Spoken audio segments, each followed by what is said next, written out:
ಪದ್ಮಾಧಿರಾಜೆ ಗರುಡಾಧಿರಾಜೆ ವಿರಿಂಚಿರಾಜೆ ಸುರರಾಜರಾಜೆ ತ್ರೈಲೋಕ್ಯರಾಜೆ ಖಿಲರಾಜರಾಜೆ ಶ್ರೀರಂಗರಾಜೇರ ಮಥಾಂ ಮನೋಮೆ ಅನದೀತ್ಯ ಮಹಾಭಾಷ್ಯಂ ವ್ಯಾಖ್ಯಾತಂ ಯದನುಗ್ರಹಾತ್ ವಂದೇ ತ್ವಂ ವಿಧಿನಾ ಸತ್ಯನಿಧಿಂ ಸಜ್ಞಾನಸಿದ್ಧಯೇ ಸತ್ಯನಾಥ ಗುರುಃಪಾತೋ ಯೋಧೀರೋ ನವಚಂದ್ರಿಕಾನ್ ನವಾಮೃತಗದಾತೀರ್ಥ ತಾಂಡವಾನಿ ವ್ಯಚೀಕ್ಲುಪತ್ ಶಾಸ್ತ್ರೇಷು ಪಾರದೃಶ್ವಾನಾಂ ಶಾಸ್ತ್ರಜ್ಞೇಷು ಚ ವತ್ಸಲಂ ದೀನಭಕ್ತೋದ್ಧಾರಕರಂ ಸತ್ಯಾತ್ಮಾನಾಂ ಗುರುಂ ಭಜೆ ವಿದ್ಯಾಪೀಠ ವಿಧಾತಾರಂ ವಿದ್ಯಾವಾರಿಧಿ ಚಂದಿರಂ ವಿದ್ಯಾರ್ಥಿ ವತ್ಸಲಂ ವಂದೇ ಮಹಾಮಹಿಮ ಸದ್ಗುರುಂ.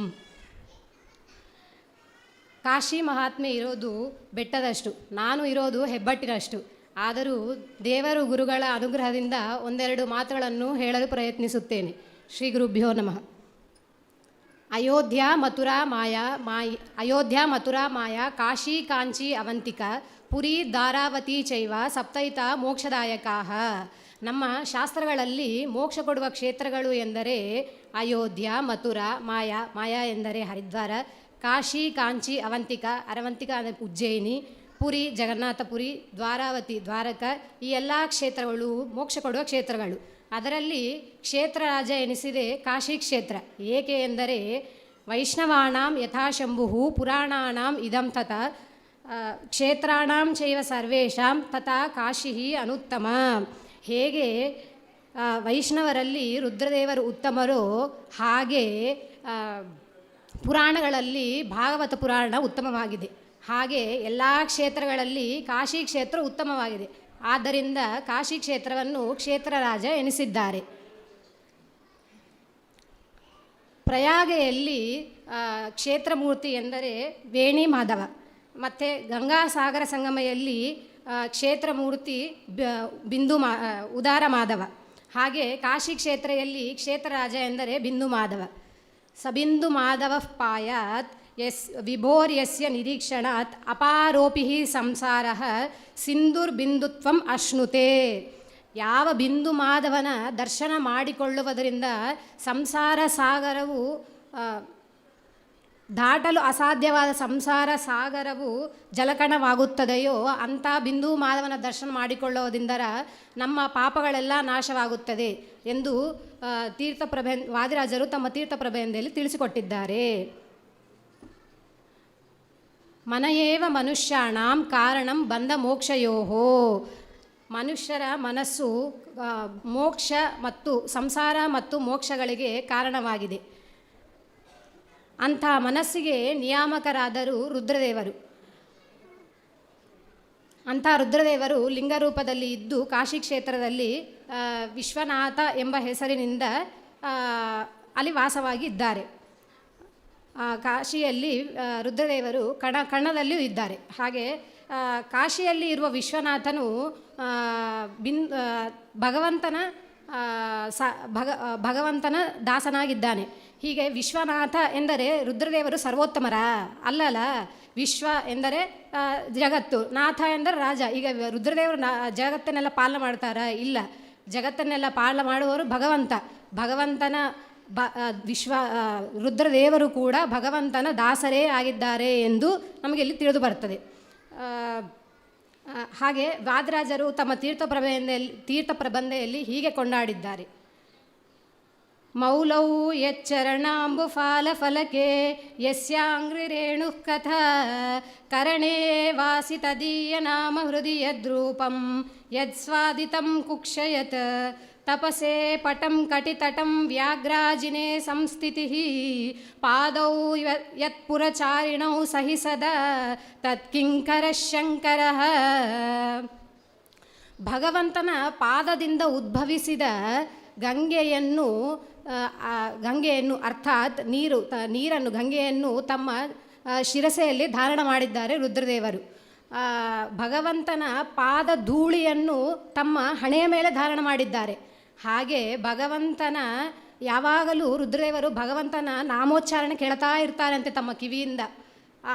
ತಮ್ಮ ಕಣ್ಣುಗಳಿಂದ ಭಗವಂತನ ರೂಪವನ್ನು ನೋಡ್ತಾ ಇರ್ತಾರೆ.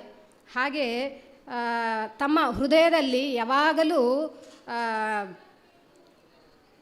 ಭಗವಂತನ ಧ್ಯಾನ ಮಾಡ್ತಾ ಇರ್ತಾರೆ. ಮತ್ತು ತಮ್ಮ ಉದರವು ಸದಾ ಭಗವಂತನಿಗೆ ನಿವೇದಿತವಾದ ಅನ್ನವನ್ನೇ ಸ್ವೀಕಾರ ಮಾಡುತ್ತಾರೆ. ನೋಡ್ರಿ, ರುದ್ರದೇವರೇ ಭಗವಂತನಿಗೆ ನಿವೇದಿತವಾದ ಅನ್ನವನ್ನು ಸ್ವೀಕಾರ ಮಾಡ್ತಾರೆ ಅಂದರೆ ನಾವು ಭಗವಂತನಿಗೆ ನಿವೇದಿತವಾದೇ ಸ್ವೀಕಾರವನ್ನು ಮಾಡಬೇಕು. ಕಂಡದ್ದೆಲ್ಲ ತಿಂದರೆ ಮನಸ್ಸಿಗೆ ಕೆಟ್ಟ ಕೆಲಸಗಳನ್ನು ಮಾಡಲಿಕ್ಕೆ ನಮ್ಮ ಮನಸ್ಸು ಹೋಗ್ತದೆ. ಸದಾ ಕಾಲ ರುದ್ರದೇವರು ತಮ್ಮ ಪಾದಗಳನ್ನು ಭಗವಂತನ ತೀರ್ಥಯಾತ್ರೆಗಳನ್ನು ಮಾಡೋದಕ್ಕಾಗಿ ಮೀಸಲಿಟ್ಟಿದ್ದಾರೆ. ಅಂಥ ರುದ್ರದೇವರು ಯಾವಾಗಲೂ ಭಗವಂತನ ಸೇವಕರಾಗಿದ್ದಾರೆ. ಆದ್ದರಿಂದ ತೈಲಧಾರೆಯಂತೆ ಮನಸ್ಸು ಕೊಡೋ ಹರಿಯಲಿ ಶಂಭೋ. ನಾವು ಕೂಡ ರುದ್ರದೇವರಲ್ಲಿ ತೈಲಧಾರೆಯಂತೆ ಮನಸ್ಸನ್ನು ಕೊಡು ಎಂದು ಭಗವಂತನಲ್ಲಿ ತೈಲಧಾರೆ ಅಂತ ಮನಸ್ಸನ್ನು ಕೊಡು ಎಂದು ರುದ್ರದೇವರಲ್ಲಿ ನಾವು ಪ್ರಾರ್ಥನೆ ಮಾಡಬೇಕು.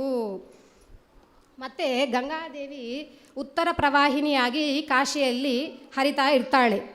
ದರ್ಶನಾತ್ ಸ್ಪರ್ಶನಾತ್ ಪಾನಾತ್ ತಥಾ ಗಂಗೇತಿ ಕೀರ್ತನಾತ್ ಸ್ಮರಣಾ ದೇವಾ ಗಂಗಾ ಯಹ ಸದಹ್ಯ ಪಾಪಾತ್ ಪ್ರಮುಚ್ಯತೆ. ದರ್ಶನಾತ್ ಅಂದರೆ ಗಂಗಾದೇವಿಯ ದರ್ಶನ ಮಾಡುವುದರಿಂದ, ಮತ್ತು ಸ್ಪರ್ಶನಾತ್ ಗಂಗಾದೇವಿಯ ಸ್ಪರ್ಶ ಮಾಡುವುದರಿಂದ, ಪಾನಾತ್ ಅಂದರೆ ಗಂಗಾದೇವಿಯ ನೀರನ್ನು ಕುಡಿಯೋದರಿಂದ, ಗಂಗಾದೇವಿಯ ಕೀರ್ತನ ಮಾಡುವುದರಿಂದ, ಗಂಗಾದೇವಿಯ ಸ್ಮರಣ ಮಾಡುವುದರಿಂದ, ಗಂಗಾದೇವಿಯ ಕೀರ್ತನ ಮಾಡೋದ್ರಿಂದ, ಸ್ಮರಣಾತ್ ಗಂಗಾ ಅಂದರೆ ನಾವು ಎಲ್ಲಾದರೂ ಇದ್ದು ಗಂಗಾ ಗಂಗಾ ಗಂಗಾ ಎಂದು ಸ್ಮರಣ ಮಾಡುವುದರಿಂದಲೂ ಗಂಗಾದೇವಿ ನಮ್ಮ ಎಲ್ಲ ಪಾಪಗಳನ್ನು ನಾಶ ಮಾಡುತ್ತಾಳೆ. ಹಾಗೆ ಸರ್ವಶಾಸ್ತ್ರಮಯೀ ಗೀತ ಸರ್ವದೇವಮಯೋ ಹರಿಹಿ ಸರ್ವತೀರ್ಥಮಯೀ ಗಂಗಾ ಸರ್ವವೇದಮಯೋ ಮನುಹು. ಸರ್ವಶಾಸ್ತ್ರಗಳ ಸಾರವನ್ನು ಗೀತೆಯಲ್ಲಿ ಹೇಳಿದ್ದಾರೆ. ಮತ್ತು ಸರ್ವ ದೇವತೆಗಳಿಗೆ ಒಡೆಯನಾದವನು ಜಗದೊಡೆಯ ಹರಿ. ಸರ್ವ ವೇದಗಳ ಮಯಿ ಮನುಸ್ಮೃತಿಯಲ್ಲಿದೆ, ಸರ್ವ ವೇದಗಳ ಸಾರ ಮನುಸ್ಮೃತಿಯಲ್ಲಿದೆ. ಹಾಗೆ ಸಕಲ ತೀರ್ಥಗಳ ಸಾರ ಗಂಗೆಯಲ್ಲಿದೆ ಎಂದು ಹೇಳ್ತಾರೆ. ಮತ್ತು ಇಲ್ಲಿ ಒಂದು ಕತೆ ಬರುತ್ತೆ. ಗಂಗಾದೇವಿ ಪಾರ್ವತೀದೇವಿ ರುದ್ರದೇವರ ಮಧ್ಯೆ ಒಂದು ಸಂಭಾಷಣೆ ಆಗುತ್ತದೆ.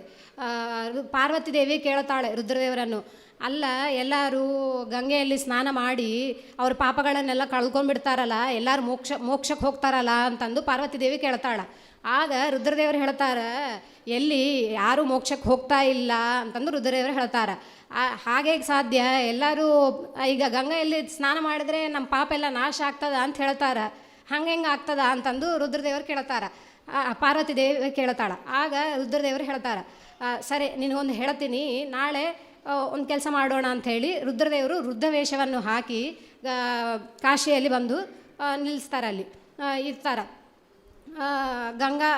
ರುದ್ರದೇವರು ಮತ್ತು ಪಾರ್ವತಿ ಅಲ್ಲಿ ಇರ್ತಾರೆ. ಇದ್ದು ಏನಂತ ಹೇಳ್ತಾರೆ, ಕರ್ಮಧರ್ಮ ಸಹಿತ ಅವತ್ತು ಮಳೆ ಬಿದ್ದಿರ್ತದೆ.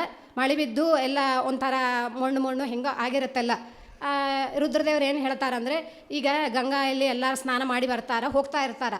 ಅವ್ರನ್ನೆಲ್ಲರನ್ನ ನೀನು ಕರೆದು ಏನಂತ ಕೇಳ್ತೀಯ ಅಂದರೆ, ಇಲ್ಲ ವೃದ್ಧರಾದ ನನ್ನ ಗಂಡ ಅಲ್ಲಿ ಕೆಳಗೆ ಬಿದ್ದಿದ್ದಾರೆ, ಅವ್ರನ್ನೂ ನೀವು ಸ್ವಲ್ಪ ಸಹಾಯ ಮಾಡಿರಿ ನನಗೆ ಅಂತಂದು ಕೇಳ್ತಾರೆ.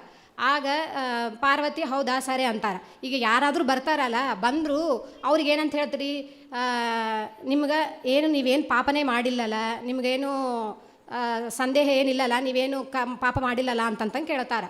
ಕೇಳಿದರೆ ಆವಾಗ ಸರಿ ಹಿಂಗೆ ಅಂತಂದು ಹೇಳ್ತಾರೆ. ಬೆಳಿಗ್ಗಿಂದ ಎಷ್ಟೆಷ್ಟೋ ಲಕ್ಷ ಜನ ಸ್ನಾನ ಮಾಡ್ತಾ ಇರ್ತಾರೆ, ಹೋಗ್ತಾ ಇರ್ತಾರೆ. ಪಾರ್ವತಿ ದೇವಿ ಅಲ್ಲಿ ನಿಂತು ಕೇಳ್ತಾ ಇರ್ತಾರೆ ಬಂದವ್ರನ್ನೆಲ್ಲ, ಅಲ್ಲ ನನ್ನ ಗಂಡಲ್ಲಿ ಬಿದ್ದಾನ, ಸ್ವಲ್ಪ ಸಹಾಯ ಮಾಡಿರಿ ಅಂತಂದು. ಸಹಾಯ ಮಾಡಿರಿ ಅಂತ ಕೇಳಿದ್ರೆ, ನೀವೇನು ಪಾಪ ಮಾಡಿಲ್ಲಲ್ಲ ಅಂತಂತಂದು ಕೇಳ್ತಾರೆ. ಎಲ್ಲರೂ ಇಲ್ಲ ನಂಗೆ ಪಾಪ ಮಾಡೀನಿ, ಹಿಂಗೆ ಸಂದೇಹ ಹೆಂಗೆ ಇರುತ್ತೆ.